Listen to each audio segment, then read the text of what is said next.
En el video que verás a continuación, Shapiro, el activista conservador estadounidense, dio su opinión concerniente a la victoria de Javier Milei como presidente de Argentina. Mira el video y comenta si Shapiro tiene razón cuando habla de la prensa internacional. Well, folks, good news from Argentina. Cool things happening there. Last night, Argentina shocked the world by electing a libertarian outsider named Javier Milei. Now, Milei is by far the most entertaining person in the world. I mean, like on the planet. Javier Milei, this guy is wildly entertaining. Not only because he happens to be extremely conservative. And we say he's libertarian, not an abortion he ain't. He is a full-scale proponent of the pro-life position, for example. He also does not happen to be particularly libertarian on certain forms of drug use, for example. So the description of him as a libertarian is not quite right. He's actually just a classical liberal with very conservative undertones in terms of religion and the importance of culture. He's great, in other words. So he won a huge victory yesterday in Argentina's presidential election, vowing to halt decades of economic decline in a country reeling from triple-digit inflation. Inflation right now is at 143%, which means that pretty much every day, everything gets more expensive, and that becomes a spiral. This is according to the AFP. With 55.7% of the vote, Milei thumped his rival, economy minister Sergio Massa, who won 44% of the vote and rapidly conceded defeat.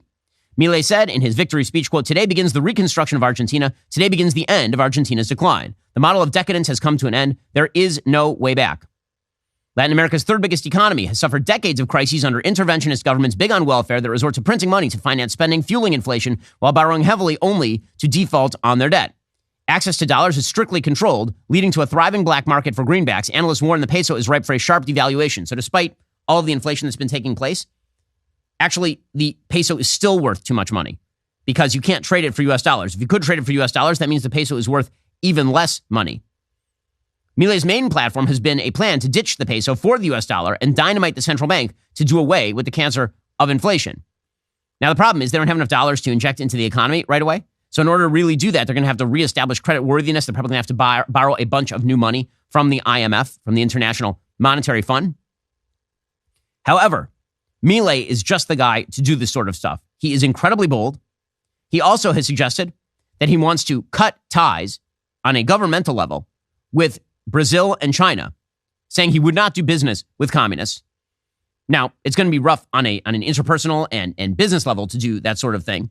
And he has vowed that he's not going to do that. However, he is very much oriented toward the West, which means that the press hate him.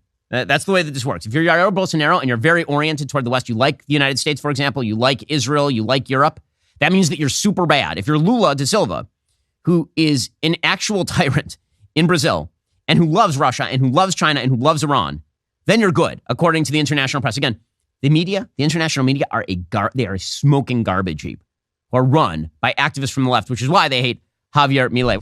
Como pueden ver, el famosísimo Shapiro ve con gran agrado el hecho de que Milei ganase las elecciones presidenciales en Argentina. Para quienes no lo saben, el próximo líder del país argentino es un economista partidario de las libertades individuales, cuyo enfoque audaz lo ha vinculado con Donald Trump. El domingo, los ciudadanos argentinos eligieron a Javier Milei, un defensor de la libertad de derecha que ha sido comparado con Donald Trump, como su futuro presidente, marcando un giro hacia la derecha en medio de una crisis económica, derecha que, por cierto, para muchos progres es una derecha extrema. Milei ha irrumpido en la escena política argentina con una serie de propuestas que él considera necesarias para revertir la situación económica y los gobiernos en crisis. Algunas de estas propuestas son la eliminación y baja de impuestos, libre portación de armas y militarización de cárceles, etc. ¿Tú qué opinas de esas propuestas? Con el 95% de las boletas contadas, Milei obtuvo casi el 56% de los votos, derrotando a Sergio Massa, el ministro de Economía de centroizquierda progre, quien logró el 44%. Massa, de 51 años, reconoció su derrota antes de que se publicaran los resultados oficiales y anunció que se tomaría una licencia del gobierno. En su plataforma, Milei ha prometido reducir el gasto público y los impuestos, clausurar el Banco Central de Argentina y cambiar la moneda nacional, el peso, por el dólar estadounidense en caso de asumir la presidencia. Además, ha propuesto medidas como la prohibición del aborto, la flexibilización de las leyes de portación de armas y la consideración de países aliados solo a aquellos que estén dispuestos a combatir el socialismo, citando frecuentemente a Estados Unidos e Israel como ejemplos. En su discurso de victoria, arremetió contra la casta política que, según él, se ha enriquecido a expensas de los ciudadanos comunes, declarando que hoy comienza el fin de la decadencia argentina. No obstante, también extendió una invitación a la integración, diciendo: quiero decirles a todos los argentinos y a todos los dirigentes políticos que todos aquellos que quieran sumarse a la nueva Argentina serán bienvenidos.